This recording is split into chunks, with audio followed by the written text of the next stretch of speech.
Mark here for Mark 2.0, Gordon's in Ontario, Canada. Our next guest, we have another great Michigan guest over in Grand Rapids, the legendary Kim Carson, radio host, DJ, you name it. Kim, now I want you to start out by talking about how you got into radio. Okay. So I was kind of one of those kids that was didn't really fit in. I used to say bullied, and I kind of was bullied too, but I just didn't fit in. Like I just didn't fit in anywhere. I kind of feel that way now. And so, radio kind of was my refuge. My mom started listening to WDRQ in Detroit, and like 12 years old, I started listening, and Bill Bailey was programming that radio station, legendary radio personality out of Chicago, WLS, and Detroit. And I was addicted to it. I slept with the radio on. I constantly was listening to the radio. I'm thinking maybe one day I'd be a singer. But I met a guy by the name of Rockin' Ron. He was a DJ at WDRQ. He did evenings. And I called him and would request songs. And he said, what do you want to do when you get out of school, when you graduate? And it just popped in my head. I said, I think I want to be a DJ. And he said, I said, how do you become a DJ? And he kind of gave me the rope, showed me like, you turn on the mic. There's a little bit of the song that's ending, your voice, a little bit of the song that's starting, and you send it out and you get jobs. And I made one in my bedroom and played it for him over the phone. And he said, when you get out of high school, I'll give you a job. And that's exactly what happened. I attended summer school for 2 years so I could get out a year early, and graduated and moved down to Knoxville when I was 16. Wow. Unreal. Yeah. Down to Knoxville, Tennessee. Yes. So how did the people in Tennessee take to having a Yankee on the airwaves? Oh, it was great. I was working at an AC station. I think that's the thing is I think it transcends all, communication transcends everything. I think it transcends, nations. I think when you can communicate with another person through those speakers, it doesn't everything. When I was working in Detroit, I was working at WDRQ, and I was the only white girl working there on the air, the white person working there on the air. And I remember like girls would call me and they'd say, hey, because rumor had gotten out that I was white, right? And so they would call me and they'd say, what do you look like? We were talking, what do you look like? And I said, well, what do you think I look like? And they said, I think you're Cocoa Brown with a Jerry curl. And that was like the biggest compliment to me. And I'd go out to events and they're like, that's not Kim Carson. Because if you can connect, it does none of that other stuff matters. If you can connect. Yeah. Now you've been all over the place. Rockford, Illinois. Was it Toledo? Were you in Toledo? Yep. Wow. Yep. Yeah. I was in Milwaukee, Wisconsin, Oklahoma City, Knoxville, Tennessee, Charleston, South Carolina for a day, and North Carolina, Greensboro, North Carolina. That's why I got into this business, and for me, like, you really can't tell how good you are until you leave a market. Like it's beautiful to be able to be in a market. It's not the norm where you stay in a market forever in radio, but being able to move around from market to market and have success, again, it goes back to what I said. It's kind of like, you're always challenging yourself. You're always challenging, at least I am, challenging yourself to get better. Okay, how do I adapt here? What kind of delivery works here? And you just do it. When Mark told me that you were coming on and I started to read through your resume, and I'm seeing Oklahoma City, Boise, Detroit, city. No Boise, but okay. There were so many cities. The first thing that sprang to my mind was, being in radio, you must be familiar with Harry Chapin's song WOLD. Oh yes, for sure. I have it on my Spotify list. And I remember listening. I'm a huge Harry Chapin fan, and I remember listening to that song and wondering why there's so much turnover in the radio biz. Yeah. Why, Now it's because there's no money in it. Right. Now you see that, but in the other days, back in when I was, when radio was an art form, it was so much fun. And I was usually the one that left because I looked for a new challenge. I wanted like when I was in Detroit's not the place that you learn how to be a music director. You don't land in Detroit and then someone's going to typically teach you. I mean, it happens, but being a female, it wasn't, I was happy to be there. You know what I mean? At that point in time. And so I wanted to be a music director and no one would show me how to be a music director, probably for the first 10 years. And then Mike Wheeler in Toledo, Ohio, I was doing the Quiet Storm show and he still is what was my favorite boss. Well, there's probably about 3 or 4 of them, but he's right up there at the top. And he would be in at night, would be in his office scheduling, and I was doing my show, and I'd come in and I'd watch him and I'd say, God, I really want to do that. I really want to learn how to schedule music. And he's like, I'll teach you. I'll teach you one day. And so just give it some time. And so I remember going in there like every night. I'd be in there just saying, I'd put that song there. And he's like, yeah, you got a good eye. He said, I'll tell you what, in the budget next year, we're going to budget for a computer for you. And you can we'll get you an office. You can do your own music. Do the music for the station. I'm like, I goes, I'll show you. I said, oh, that's great. I said, is that all it takes? Is the computer? Is that the hang up? And he's like, yeah, that's pretty much the hang up. So I said, give me a minute. So I got in my car, drove out to Best Buy, picked up a computer, came back and said, I got the computer. He's like, what do you mean? I said, I went out, I bought the computer. And he goes, great. He said, I'll have the engineer set it up at your house. You can come in here at this time. And he taught me and he gave me that skill. And I love scheduling music. At least during that time, because it was a creative process. Again, computer can do it, definitely, but not quite as well as a human, because there's an emotional aspect. There's a weather, there's a feeling, there's a vibe in a city.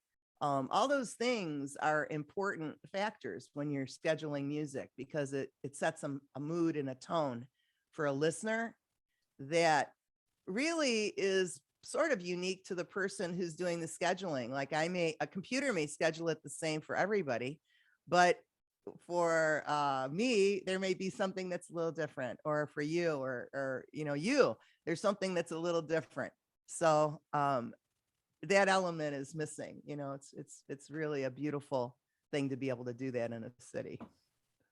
Well, the question when I had always been under the assumption, and you can illuminate me, on this, I always thought media properties are almost like trading cards among kids, and media companies would trade radio stations, TV stations. There's so much buying and selling going on.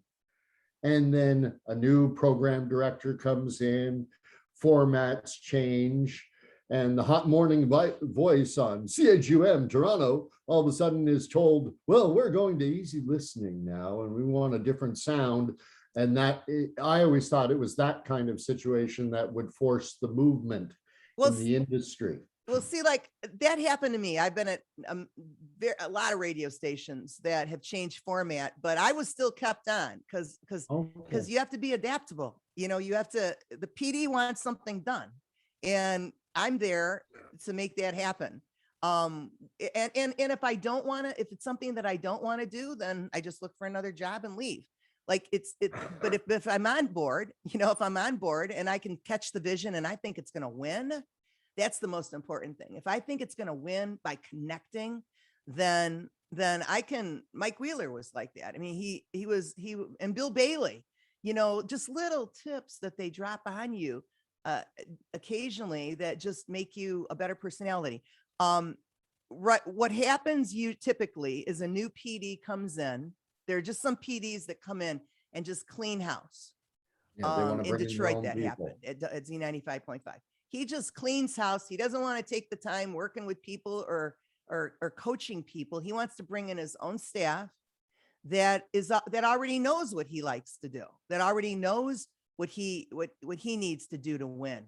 And so depending on who you're working for, it's kind of I mean, I'll be honest with you, like for most of my transitions, I've been able to have the opportunity to stay on, whether it was a complete format change like WDRQ when it went urban, or like a AC station to Christian. It doesn't matter. Like like it goes back to what I said. If you're a communicator, you transcend all that. You transcend all that. I've got to ask you, given the number of years you've been in the industry, what was it like working for Andy Travis? Andy Travis. I don't know who that is. You might have looked up another Kim Carson. No, Andy Travis. He was in Cincinnati. He had a WKRP. I never worked in Cincinnati. You never worked at WKRP? No, the show, the TV show. He's a big fan. Yeah, I love WKRP. Andy Travis was the programming director of WKRP. Oh, is that right? Yeah. It was my lame attempt at humor. Yeah. Sorry, I didn't catch it. No, it's all good. Yeah. One thing that I wanted to ask, because look at the song Blackwater by the Doobie Brothers. It became a hit because a radio station in West Virginia played a B-side. Have you ever experienced anything like that with songs? Yeah, I mean, there was one song. It wasn't really a B-side, but there was a song that came in to W Light when I was working in Grand Rapids for Bill Bailey. And it came in, and I remember I was going through the music. I was music director. I was going through the music, and this one song, I thought this is going to be a number one song. This is going to be a number one song. So I played it for Bill Bailey, which is typically what the music director will do. You'll pick out the things that you like and play it. And he's like, I don't know. And I said, I just really love this song. I love this song so much. But it's not even a known group. And I'm like, yeah, I know. But listen, just let me add this song no matter what. Let me add this song. And if it's not number one, then I'll step away. And so let him make the choices. And so he goes, okay, that wouldn't have happened. But I said, oh, he goes, okay. So, and the song was Five for Fighting. Now I just forgot of the title. Okay. No, I know Five for Fighting. Is it 100 way? What's yeah, 100 years? Yeah, 100 years. Yeah. That was a song. And it was a hit. And like, I just knew it. As soon as I heard that song, I just knew that it doesn't typically happen that way, but as soon as I heard that song, I knew that it was special. I knew that they were special. And obviously the listeners connected with it like in a crazy way. Now at W Light, do you remember who was doing the 80s at 8? Is that they had it from like 8 to 10 p.m. because I remember, Gordon's going to laugh at this. I don't know if you remember the song, Gordon, but they had the 80s at 8. I think it was 8 to 10 p.m. Monday through Fridays. And I called in once. I was a big Genesis fan and I had not heard this song. And I'm like, can you please play ABACAB? And I said, and they said, oh, you mean Abacab? And they said, we don't have the, they said, unfortunately, we don't have that song in our format because W Light was a light. But W Light would play a lot of different, like Nick Kershaw, wouldn't it be good during the 80s at 8? You would really get a good mix that you necessarily wouldn't hear, otherwise. That's funny. Yeah, I mean, and that was the cool thing too. It's like everybody turned to radio, right? For new music. They turned to radio to find out what was going on in their city. It was such a personal experience. I remember being in Detroit when Marvin Gaye died, and it was a Sunday, and I was on the air, and at that time there's a teletype, and came across the teletype, and I'm like, what? I just couldn't even believe it. And I went on the air and I just said, give me your favorite like Marvin Gaye memory. He made baby making music. I mean, there has to be memories out there of Marvin Gaye and for like 4 hours straight, I took calls and just put them on the air. That could never happen now. I mean, I doubt it. It's just, Well, that would never happen and now. that's what you miss. I mean, I didn't have to call. Yeah. I didn't have to call anybody and say, "Hey, can I do this? I'm thinking about doing this." No, we got to sponsor it. So And it's the creative process is a little stifled. And that's what you don't get anymore is you'd have people call in. Like I remember calling into W Light when I was working in high school at Mancino's, and I'm like, can you request Man Eater by Hall & Oates for my supervisor Darlene, as a joke, or calling in and putting them to the test, because I used to study the Billboard books of like US and UK top 20 hits to see if they would have it, and they'd be or like Way Back Lunch or something like that, right. You don't get that anymore. You don't get, well, because nobody's in the studio typically. Sure. There's nobody to answer the phones. And probably the person may not even be in the city or the state for that matter. So when something happens, like boom, right, like that, you can have some stranger jump in, but everything is a connection. Everything is a connection. Like I always worked for the listeners. That's how I felt. It wasn't like I was working for a boss or management. I always worked for the listeners. Yeah. The listeners were the most important thing to me when I started, in the middle of my career, and now. It's all about the people that I'm trying to connect with, and if something gets in the way of that, there's a million different things that get, the way that you do your show, what you can say, what you can't say. If something gets in the way of that, then I have to go, because that's the whole reason I'm doing this.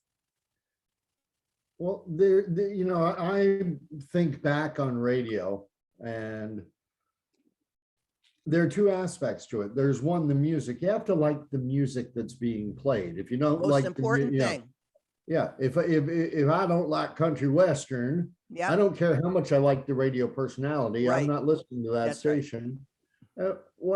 But it now seems that in radio, when I do listen to it, that the personality, we used to connect with DJs. Yeah. Mark was asking me when we brought you on, because you've always been in different markets. I was Toronto, and Ron Baptist, Rockin' Ron, who gave me my start in radio, worked at CHAM. CHAM. CHAM radio. Yep. Anything starting with a C is Canadian. I have a poster of him. It was a survey card, but it was a big poster.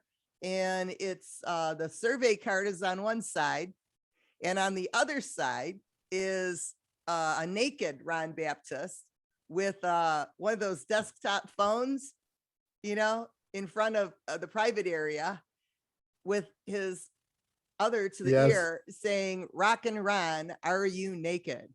Okay, that is what I'm saying. Like, he was a star. He was a celebrity at CHAM. It was during the time of Burt Reynolds when he did that spread in Cosmo. Okay. Remember? And they were able to act on that. Yes, they were able to act on that immediately and capitalize on it, and that's what makes it special. So again. Oh man. That was the 70s. Yes, he was there. I think it must have been in the early 70s, maybe. Okay. See, the problem with me is I grew up in New Jersey. I grew up in the States, and then we didn't move back to Canada until I was 12.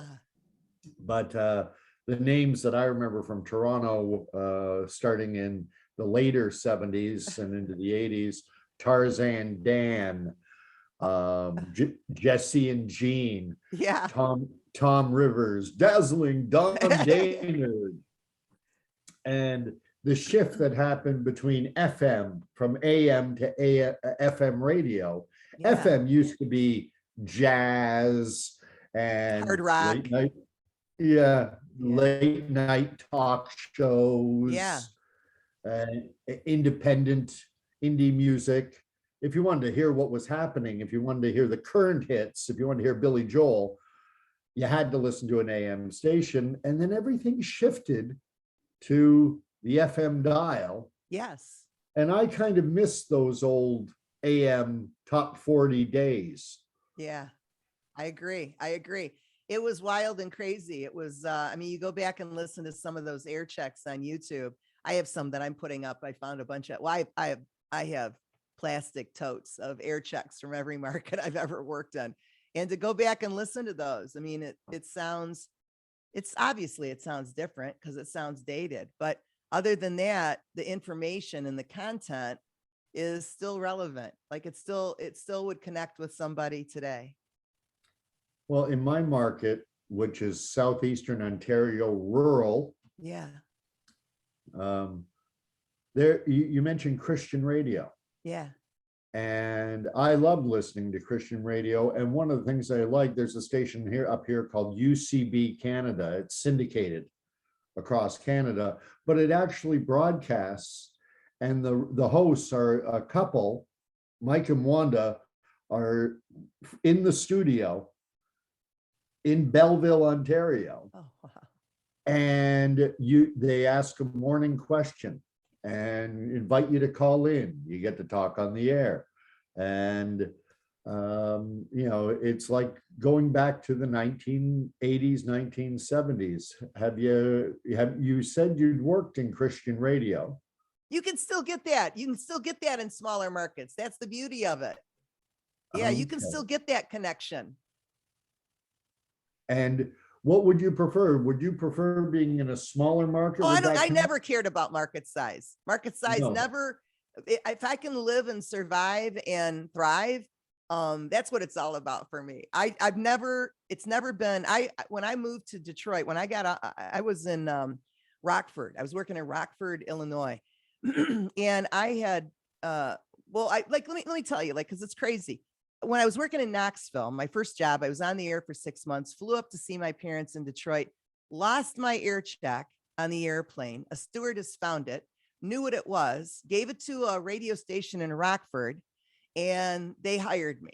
So then I went to Rockford, and I'm in Rockford for a year, and I get a call saying, hey, you don't know me. I didn't even hear you. I've never even heard you, but a record rep heard you. He thinks you're great. We want to hire you. So then I go to Detroit, and the first month that I'm in Detroit, I get a call from K-Earth in Los Angeles, and Bob Hamilton was his name. And he said, hey, listen, I heard your air check. We want to hire you. Because women were just getting on the radio at that time. And a lot of them were caught up in the PDs wanting them to sound sexy on the air. That was the big thing. Can you say, and I went through that too. I'm not doing it. That's just, that wasn't what I was going to do it on my terms, which is kind of what I did with the Quiet Storm. So anyway, I fly up, and he says, hey, we'll fly you to LA. We want to hire you. I already know we want to hire you. And I said, no, I'm back home at my favorite, I'm back in Detroit, my hometown. And he's like, no, just fly to LA. Once you fly out here, you'll never go back. I said, yeah, that's the fear, that I'm going to fly out there and never go back. And I was only 18 at the time. And I thought to myself, hey, if you want to go back, then you should be, if you were able to go there when you were 18, then you should be able to go there when you want to go. And there were times throughout the years that I just kind of threw my hat in the ring, and I would get callbacks. I want to fly you out. I just wanted to see, but I never, market size to go from Detroit to LA. My gosh, it was the number one or two market.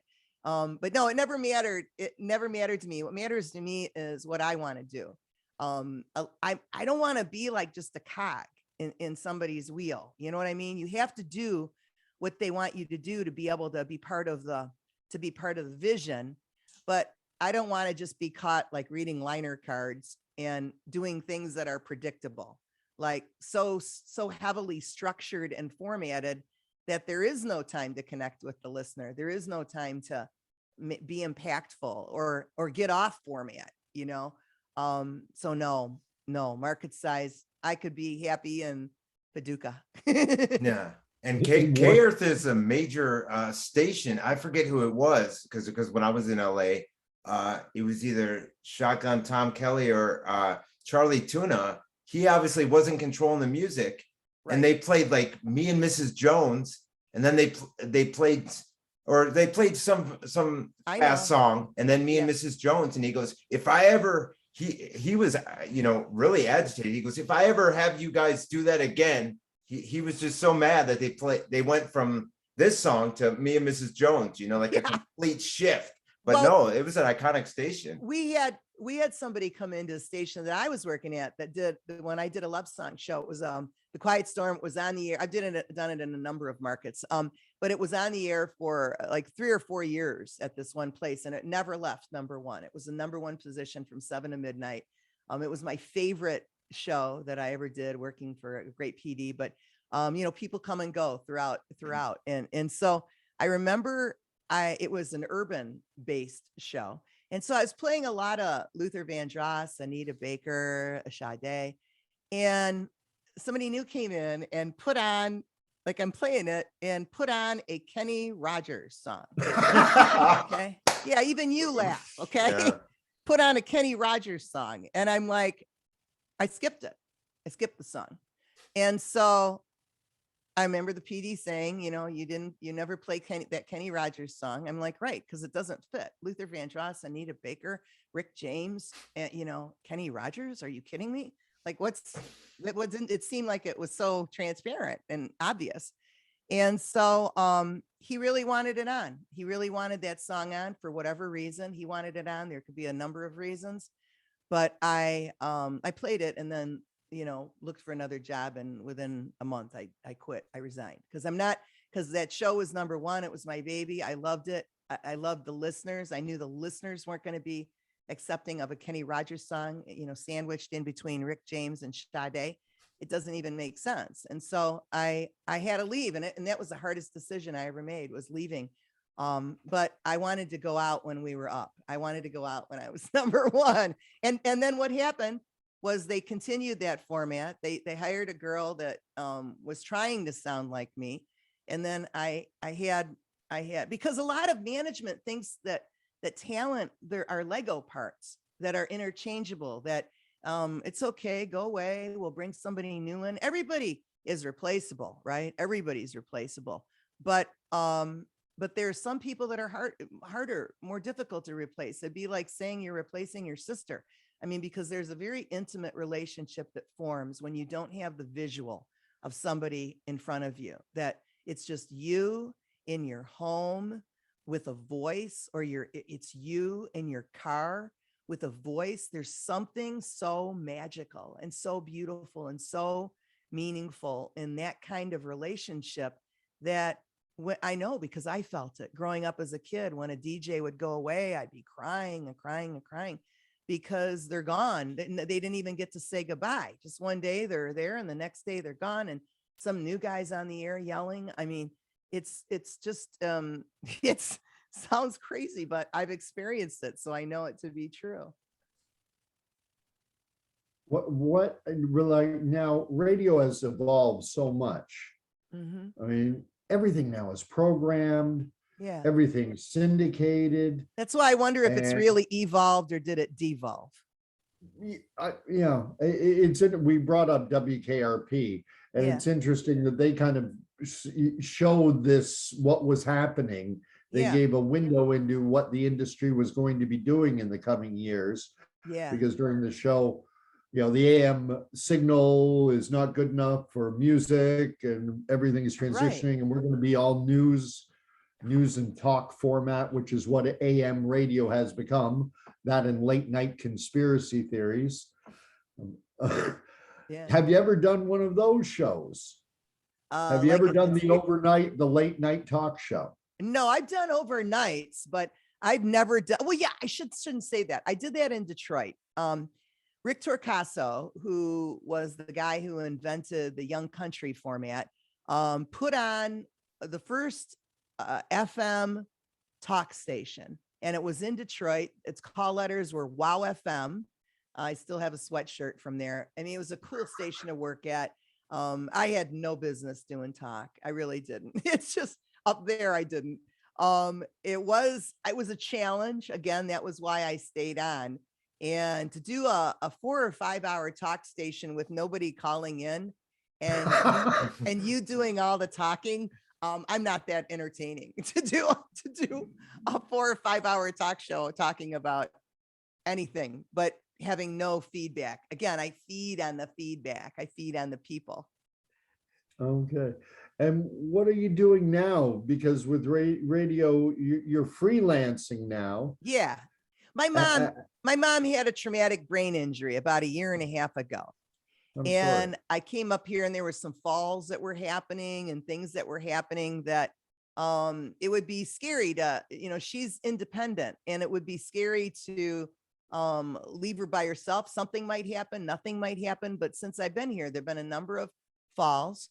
And so I had to make that decision. I love radio. I love radio so much, but I love my mom more than I love radio. So I got her, to live independently. I just want her to be able to have a quality life as long as she lives. And if I can lend a hand, then that's what I want to do. And so I just I'm doing a lot of different things. That's what's fun too, because I'm not bored. I write for Women's Lifestyle magazine. It's a publication that comes out of Kalamazoo, Michigan. And it's basically, stories, fashion, your typical women's lifestyle magazine, and it's fun. I kind of write inspirational stories, or I share a lot of my interviews through the pages. The audio becomes print, okay, or the video becomes print.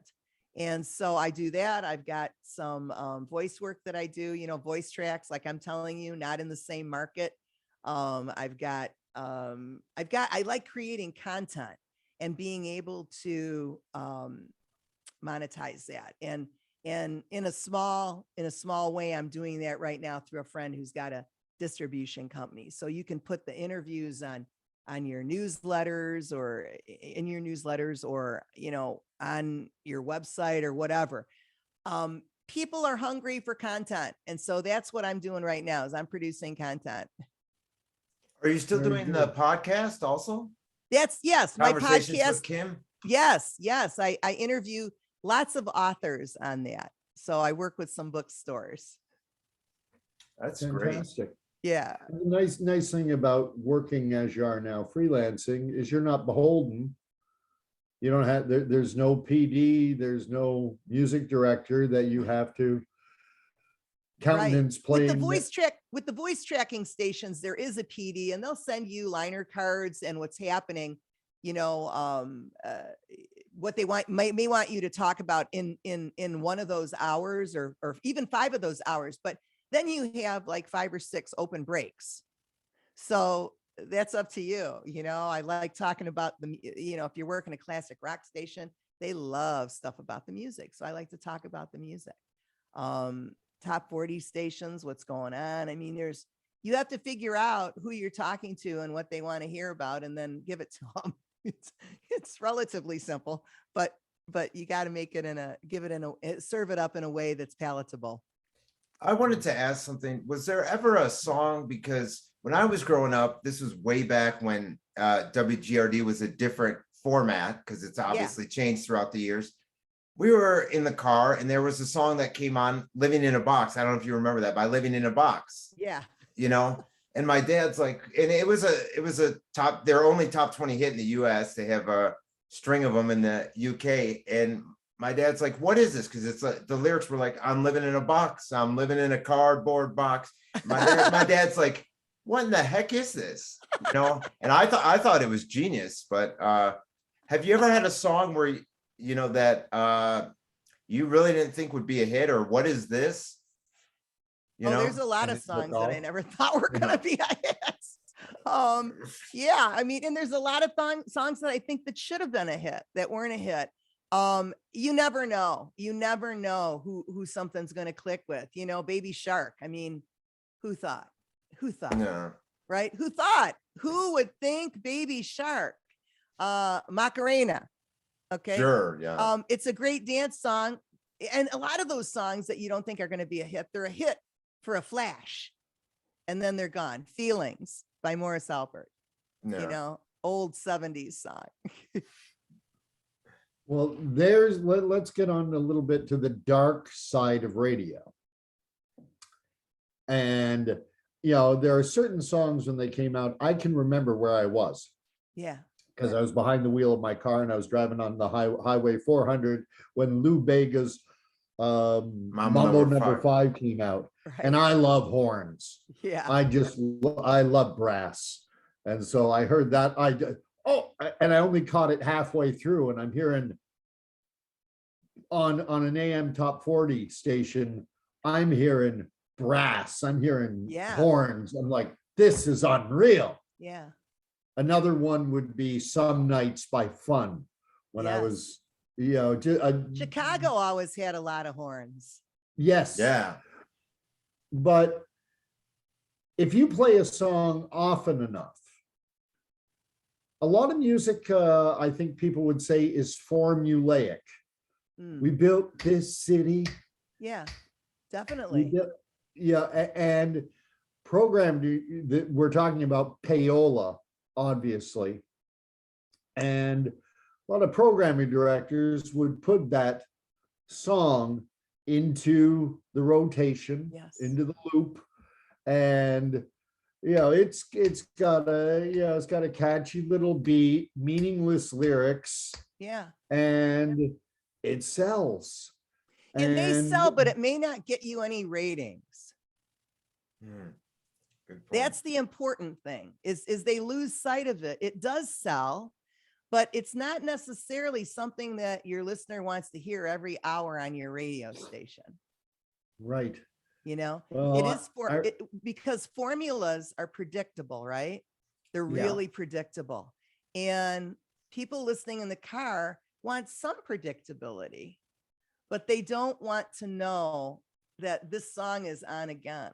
I'm listening to this song. That's one of the most, it's interesting that you use that example, because that's one of the most disliked songs when focus groups were done. That song was one of the songs that burns the fastest. If you play it, it needs to be played. You think about it. Think about in Grand Rapids. When was the last time you heard that song? You probably haven't heard it for a while, because it burns so bad that because of the formula, what you said. Well, Mark, I'm sorry, but I just killed any chance of us getting Jefferson Airplane.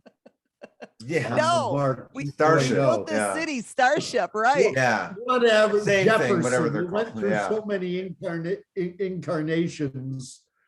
It was That's Jefferson Airplane, Jefferson Starship, Jefferson Intergalactic. I don't know. It's all good. I might have burned any chances of living in a box on the podcast too. Hey, we're still talking about it. Any kind of talk is good talk. No, definitely. Yes. Well, one thing that we didn't talk about, you've done commercials also, right? In markets. Explain that. Talk about that experience. Well, I did mostly, I love radio. All throughout my career, there's been many opportunities to get into TV, but there's something about the mystique of radio that I'm attracted to. Also, I don't like having to put on makeup every day and do my hair. It seems like a big waste of time.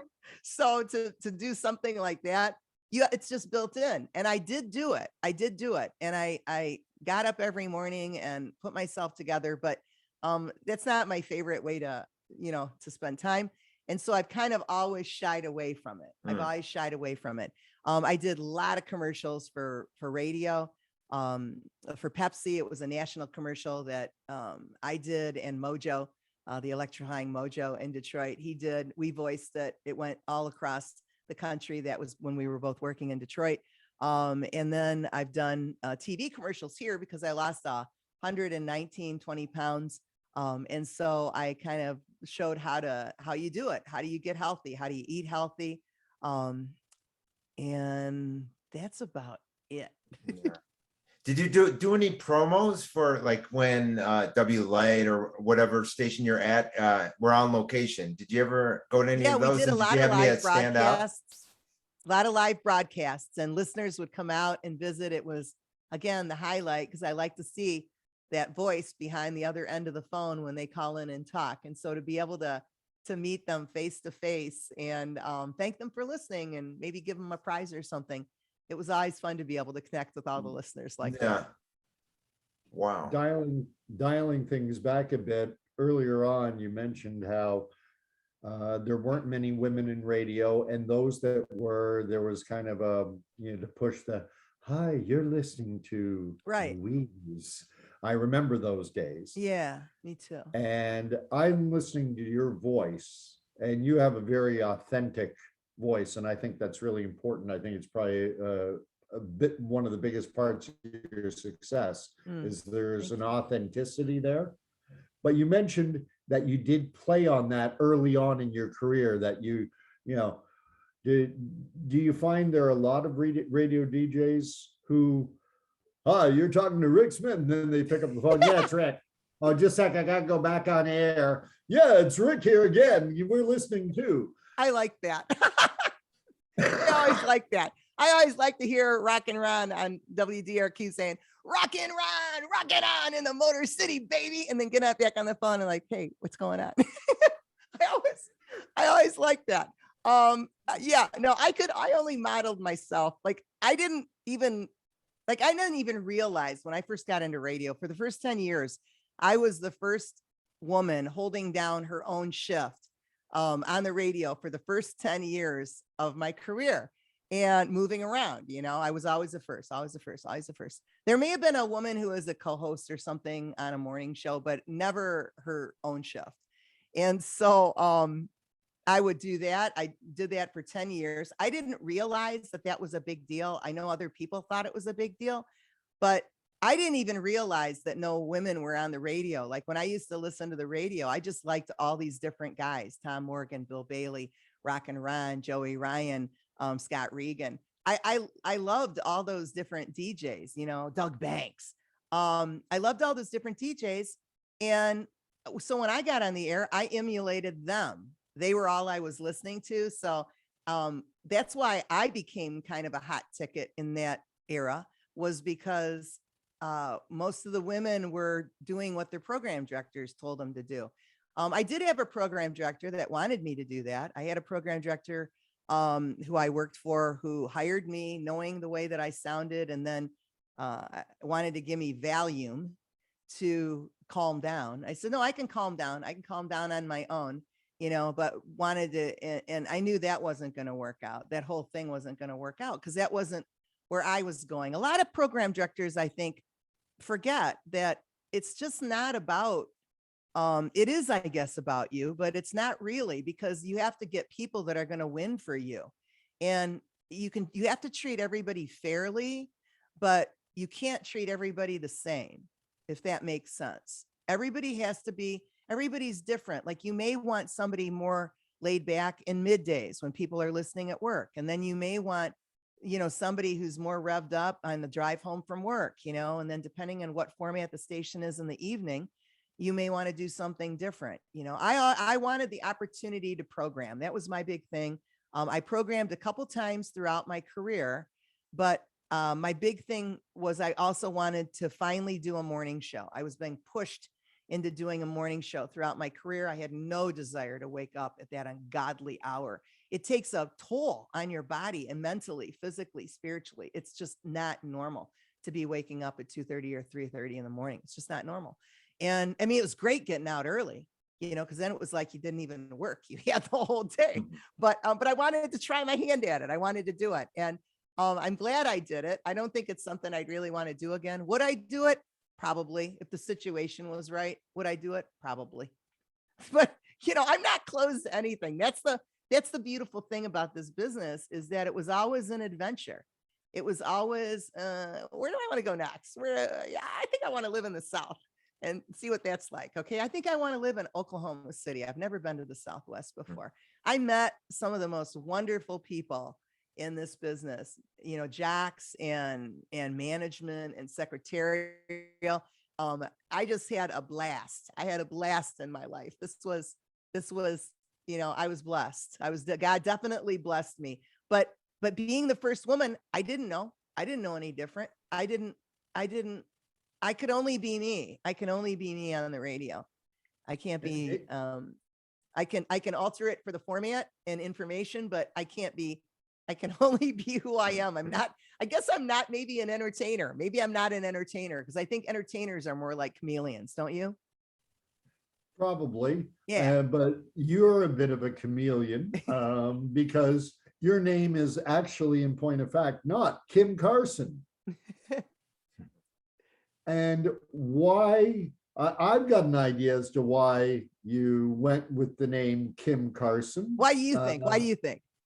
Well, it's first of all, it's hard consonant sounds at the beginning of both words, Kim Carson. So It sounds good in a jingle. Yes, it's Dick. And then immediately, the two names that come to mind is Kit Carson. So it resonates. And the other name that comes to mind is Kim Carnes. Yeah. Yeah. But I look on it. I look at it and I say that was a good marketing move, a good branding. Yeah, that's thanks to Ron. That would be thanks to Ron, who gave me my first job. Because I said I didn't want to keep my name because all the DJs were changing their name. But like I said, going through school and having roll call backwards, it'd be Wild Cherry. It'd sound like Wild Cherry. Everybody'd laugh, and and so I wanted to get as far away from that name and that person as I possibly could. And so I went to, I was doing everything when I was in Knoxville. I was the receptionist. I did the weather. I did the news. I did a midday shift. I did sales. And I happened to have to go for $80 a week. I had to go and go down to a record store and collect, because the name I wanted to use was Autumn Johnson. Okay. And Ron's like, no way are you using Autumn Johnson. It sounds like a stripper. So you're not using Autumn Johnson. So come up with something else. So I went to the record store and I was going through the albums while I was waiting for a check to guy to bring me a check. I'm going through the albums, going through, and I see Kim Carnes and she's so pretty. And so I thought, ooh, Kim Carnes. So I went back to Ron and I said, Kim Carnes or Kim Carson, Kim Curry, or Kim Carter. What do you think? And so he said, well, Kim Curry is just stupid. If you're going to use Kim Curry, just use your own name.